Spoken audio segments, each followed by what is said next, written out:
Bienvenue sur Exponentiel Worship, une émission pour les adorateurs, les passionnés de louanges, les musiciens, tous ceux et celles qui ont la responsabilité dans l'Église d'amener l'atmosphère du ciel sur la terre. Ici Luc Dumont, je suis heureux d'être avec toi aujourd'hui. On va avoir une bonne émission. On va parler d'un son nouveau. Je m'adresse à tous ceux et celles qui veulent faire sortir d'eux-mêmes un son nouveau. Je vais t'expliquer plus en détail ce que je veux dire dans les prochaines minutes, mais juste avant, je veux te donner un accès.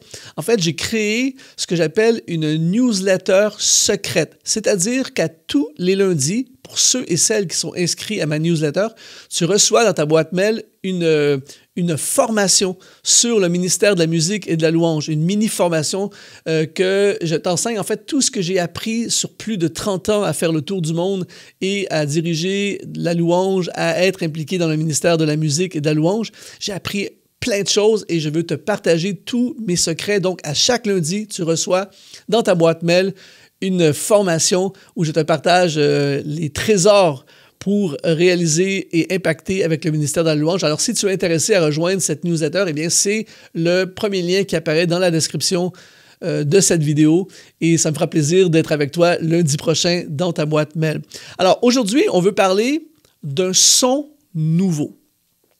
Il y a tellement de chants de louange qui ont été écrits au travers des années, plus extraordinaires les uns que les autres. Et si tu es un compositeur, si tu écris des chants, si tu diriges la louange, tout ça, des fois, tu te dis comment est-ce possible d'écrire un nouveau chant, de faire sortir un son nouveau dans mon église, dans mon ministère, tout ça. Eh bien, je veux t'annoncer aujourd'hui que peu importe les générations, peu importe les âges, peu importe les siècles, il y aura toujours un son nouveau à faire résonner à la gloire de Dieu.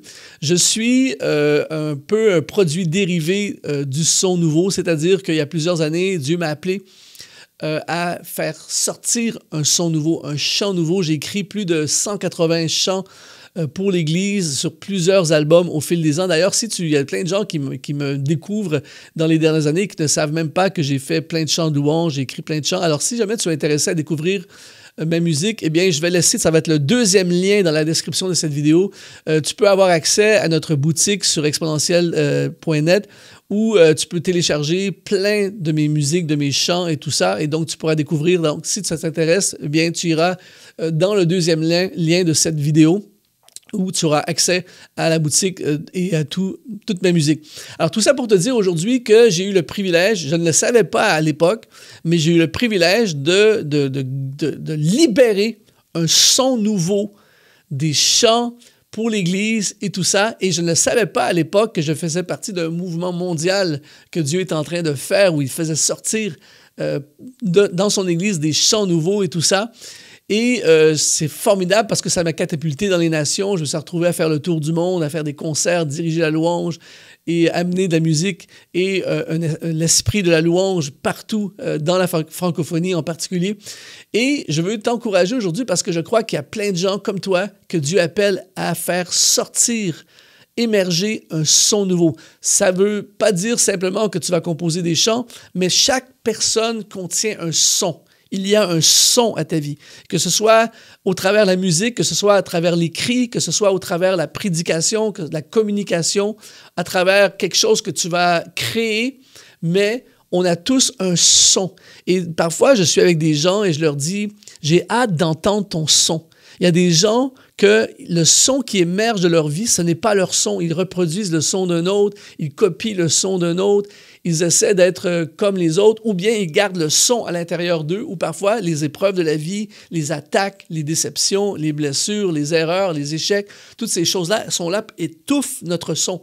Aujourd'hui, ma mission au travers de cette émission, c'est de libérer ton son, que tu puisses faire sortir un son nouveau et ton Église, les gens autour de toi, la communauté et au-delà de ça, eh bien, va émerger, va bénéficier de ton son. Quand je fais ces capsules vidéo, c'est beaucoup plus que juste une capsule vidéo sur YouTube. Quand je fais ces vidéos, j'essaie par la grâce de Dieu de résonner un son, d'amener un son dans ta vie. Alors aujourd'hui, on va regarder ensemble dans cette émission comment faire sortir, comment faire résonner un son nouveau dans notre vie. Première chose, c'est de faire quelque chose qui répond à un besoin. Quand j'ai commencé à composer des chants, Je n'ai pas composé des chants parce que j'avais envie d'être célèbre, parce que j'avais envie de... Je veux que les gens connaissent ma musique. Non, c'est que je dirigeais la louange tous les vendredis au groupe de jeunes. Et la banque de chants à l'époque était minimale. Il n'y avait presque pas de chant. Et là, on avait une thématique. Et là, je me disais, OK, ça prend un chant pour lorsqu'on va faire le moment d'appel à la fin. Donc, j'écrivais un chant pour ça. Là, ça nous prend un chant parce qu'on veut amener l'atmosphère de la victoire. Et j'aimerais ça amener un chant qui part de la victoire, tout ça. J'écrivais un chant pour la victoire. On faisait une retraite de jeunes et il y avait une thématique pour la retraite. Ça prendrait un chant pour la thématique du week-end. J'écrivais un chant pour la thématique du week-end. J'ai des chants comme ça qui ont fait le tour du monde, qui à la base ont été écrits pour une retraite de jeunes. C'était la thématique de la retraite des jeunes et j'ai écrit un chant pour ça. C'était ça le besoin. Et finalement, le chant a explosé, est sorti du contexte de la retraite de jeunes et a fait le tour du monde par la suite. Mais à la base, c'était pour répondre à un besoin. Alors, ta priorité, c'est répondre à un besoin avec ce que tu as, que ce soit ton message, que ce soit tes connaissances, que ce soit un projet que tu es capable de matérialiser, que ce soit des chants que tu écris, que tu composes, peu importe. Pense premièrement à répondre à un besoin avec le son qui est en toi et regarde bien comment ce son va devenir un son nouveau et tu n'as pas idée jusqu'où ça peut aller. Deuxième chose, fais quelque chose qui émane de ton cœur. Lorsque le roi David, le jeune David, même avant d'être roi, a commencé à écrire des psaumes, a commencé à écrire des chants, à faire de la musique, d'ailleurs, des chants qui existent encore aujourd'hui, c'est-à-dire ces psaumes sont chantés, sont lus, sont prêchés, sont célébrés partout dans le monde aujourd'hui, dans différentes langues, tout ça. À la base, lorsque David a fait ça, il ne suivait pas une tendance. Il n'était pas en train de dire, OK, là, la mode, le style, c'est ça en ce moment, on va suivre le style, on va faire, les gens écrivent ce genre de texte. Non, il faisait simplement résonner ce qui émanait de ce qui venait de son cœur. Et le son nouveau de Dieu au travers de toi, c'est pas une mode, c'est pas un son tendance, c'est pas ce que les autres font, c'est ce que Dieu a mis dans ton cœur à toi, le projet qui est dans ton cœur à toi, les textes qui sont dans ton cœur à toi, les musiques qui sont dans ton cœur à toi, les messages, les vidéos, peu importe c'est quoi, c'est ce qui est dans ton cœur à toi. Et ta mission, c'est de simplement libérer ce qui est dans ton cœur. Et peut-être qu'il y a des gens qui vont dire « Ah, c'est pas cool ton truc » ou « C'est pas populaire ton truc, c'est pas... » Laisse tomber. Ne fais pas les choses pour les autres. Quand j'ai commencé, il n'y avait même pas de tendance. On a créé une tendance, tu vois. Et ton son nouveau va créer quelque chose pour un groupe de personnes. Le but, c'est pas de faire quelque chose pour que la planète entière en bénéficie, parce que c'est très rare que le son d'une personne va toucher la planète entière. Mais il y a des gens que Dieu t'appelle à toucher. Et donc, c'est très important de faire quelque chose qui émerge de ton cœur. Troisièmement, trouve ton son à toi. Et ça, c'est une des erreurs que je vois beaucoup aujourd'hui dans l'Église, alors que je visite des églises depuis des années. C'est que les gens, on est inspiré, ça c'est bien d'être inspiré par les autres, tout ça, il y aura toujours des gens meilleurs que nous, il y aura toujours des gens en avance sur nous, il y aura toujours des gens qui font des choses qui nous impressionnent ou qui nous inspirent, c'est parfait, il n'y a pas de souci pour ça, mais le problème c'est qu'après ça, on essaie de faire ce que les autres font. Et là, on essaie de faire le son de telle église, on essaie de faire le son de tel ministère. Et là, on regarde des trucs sur YouTube, sur les vidéos, la musique. Et là, on dit, oh, moi, je veux le son d'un tel, le son d'une telle, de telle église, tout ça. Et puis à la fin, on fait juste une reproduction moins bonne de quelque chose qui marche déjà, tu vois. Et donc, on peut s'inspirer, mais il n'y a rien qui surpassera ton son à toi. Peut-être qu'au début, il n'y aura pas des foules et des multitudes qui vont embrasser ton son. Peut-être qu'au début, il n'y aura pas plein de gens, mais ton son va rejoindre des personnes, inévitablement.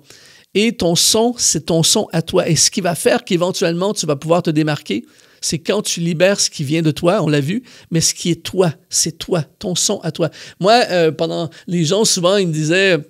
On chante du Luc Dumont et ça me faisait rire à chaque fois, mais parce que j'ai fait ça de façon non intentionnelle finalement, mais avec un recul, je réalise que finalement c'était un compliment.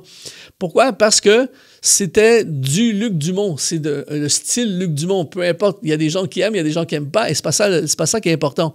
D'ailleurs, tu ne fais pas ça pour ceux qui n'aiment pas, tu fais ça pour ceux qui aiment. Et au début, peut-être qu'il y a une personne qui va aimer, il y a 10 personnes, et peut-être que tu ne seras jamais quelqu'un qui va avoir plein de gens qui vont aimer, mais c'est ton son à toi, c'est ton message à toi, c'est ta personnalité à toi, c'est ta saveur à toi, c'est ta couleur personnelle, c'est toi. Et donc, ce qu'on veut, c'est que tu puisses libérer ce qui est toi.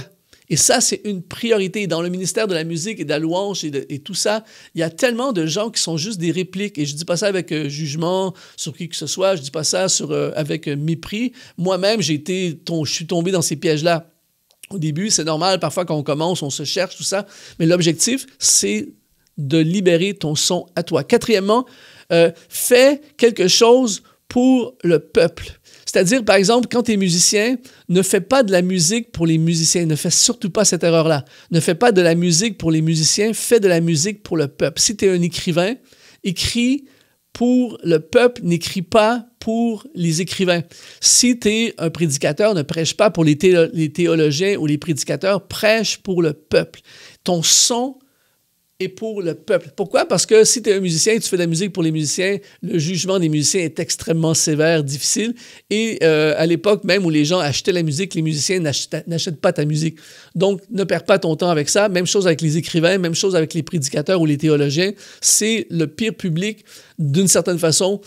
Pour un prédicateur, le public le plus difficile, c'est les autres prédicateurs.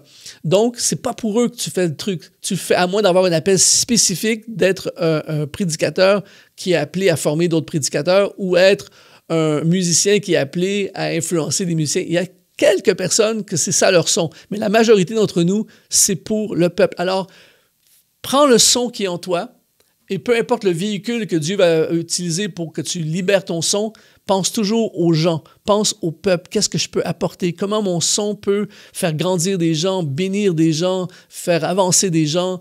Et si tu as cette attitude, cet esprit en tête, tu ne vas pas te tromper. C'est sûr que tu vas finalement, éventuellement, tu vas triompher. Ensuite, cesse de faire comme tout le monde. Cesse de faire ce qui est à la mode. Je l'ai mentionné, mais je le mentionne encore parce que c'est déprimant parfois, c'est décourageant, parce que parfois, ce qui est à la mode, et je ne dis pas que ce qui est à la mode ou ce qui est tendance n'est pas bon, mais parfois, ça ne nous correspond pas, ce n'est pas nous. Donc, si, par exemple, ce qui est tendance, je dis n'importe quoi là en ce moment, mais si, par exemple, ce qui est tendance, c'est le gospel, qui est extraordinaire, mais toi, tu n'as pas un son gospel. Est-ce que ça veut dire qu'il faut que tu essaies de faire du gospel?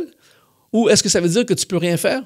Ou si ce qui est tendance en ce moment, c'est le pop rock, on va dire, et toi, tu es vraiment gospel. C'est vraiment ton son, il n'y a rien à faire, c'est ça qui sort de toi. Est-ce que ça veut dire que tu es disqualifié?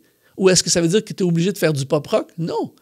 Trouve ton son et n'essaie pas de faire comme les autres. D'ailleurs, ce que les gens recherchent, c'est quelque chose qui n'a pas été fait.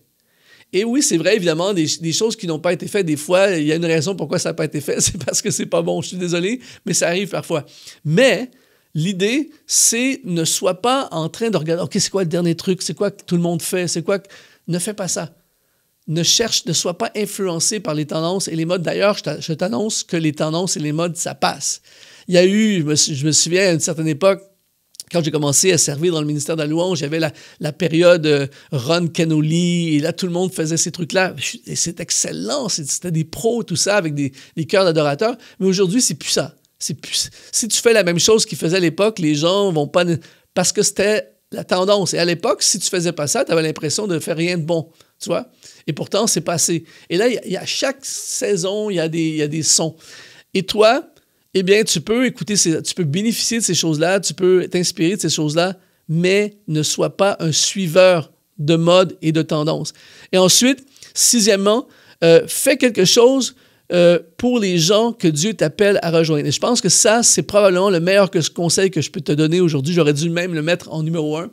C'est-à-dire que tu sois écrivain, que tu sois chanteur, musicien, compositeur, prédicateur, YouTuber, peu importe qu'est-ce que le son qui est en toi que Dieu t'appelle à libérer, eh bien, concentre-toi sur ceux que Dieu t'appelle à rejoindre. Pour moi, ça m'a libéré complètement. Donc, tu n'es plus en mode combien de vues, tu n'es plus en mode combien de ventes, tu n'es plus en mode combien de personnes. Non, tu es en mode, est-ce que je suis fidèle à rejoindre les personnes que Dieu m'appelle à rejoindre. Parce qu'un des trucs hallucinants, c'est que les gens que Dieu t'appelle à rejoindre avec ton son, ils raffolent de ton son, ils en veulent plus de ton son, ils sont prêts à payer même pour ton son, ils vont t'encourager pour ton son, ils sont touchés et transformés par ton son, ils en redemandent, ils en parlent et tout ça, alors que ceux que tu n'es pas appelé à rejoindre, il y en a qui vont t'haïr, il y en a qui vont t'opposer, il y en a qui sont totalement indifférents, tu peux faire n'importe quoi pour les rejoindre, il n'y a rien à faire. Par exemple, moi, tu peux être le meilleur marketeur possible et créer le meilleur sushi sur la terre. Il n'y a rien à faire. Je ne mange pas, je n'arrive pas à manger. Et là, désolé si tu aimes le sushi et je respecte totalement ceux qui aiment ça. Mais moi, il n'y a aucune stratégie qui pourrait fonctionner pour me faire manger du sushi. Je n'y arrive pas. J'ai essayé, je n'y arrive pas. Donc, ça ne sert à rien d'essayer de me rejoindre avec le sushi. Tu vois? Et donc, il y a des choses que toi, tu as qui sont extraordinaires, mais qui, pour certaines personnes, ça ne les rejoint pas ou ne sont pas encore là dans leur saison de vie. Peut-être que dans 2 ans, ils vont raffoler, mais en ce moment, ils ne sont pas là dans leur vie. Alors, ça ne sert à rien d'essayer de les convaincre. Tu ne te sens pas rejeté par eux. Moi, je ne rejette pas les créateurs de sushi. Je les respecte, je les aime, même à la limite. C'est juste que moi, ça ne me touche pas, j'arrive pas. Et donc, ton son ne pourra jamais faire l'unanimité. Ton son ne pourra jamais rejoindre tout le monde.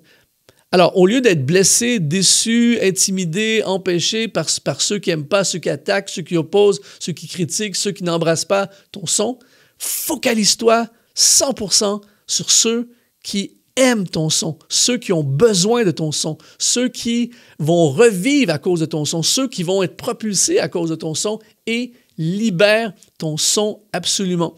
Ça, c'est vraiment la clé pour libérer ton son. Mais ce qui est important de capter aujourd'hui au travers de ce message, c'est que tu as un son nouveau en toi qui vient de Dieu. Et je prie que cette vidéo, cette capsule puisse être utilisée par le Seigneur pour libérer, faire émerger le son qui est en toi. Austin Kleon a écrit un excellent livre qui s'appelle « Montre ton travail » et il dit « Montre ton travail et ceux qui aiment la même chose vont te trouver. » Alors aujourd'hui, tu as un son, libère ton son et ceux qui aiment la même chose, ceux qui ont besoin, vont finir par te trouver. Dieu va te positionner pour que ça arrive. Alors, si ça t'a parlé aujourd'hui et que tu veux qu'on aille plus loin ensemble, eh bien, s'il te plaît, rejoins la newsletter secrète, une nouvelle formation à tous les lundis dans ta boîte mail. C'est le premier lien qui apparaît dans la description de cette vidéo. Si tu veux découvrir ma musique, eh bien, c'est le deuxième lien qui est dans la description de cette vidéo où tu pourras accéder à ma musique. Et ici, Luc Dumont, ça a été un plaisir de contribuer dans ta vie et j'ai très hâte d'entendre ton son. Sois exponentialisé.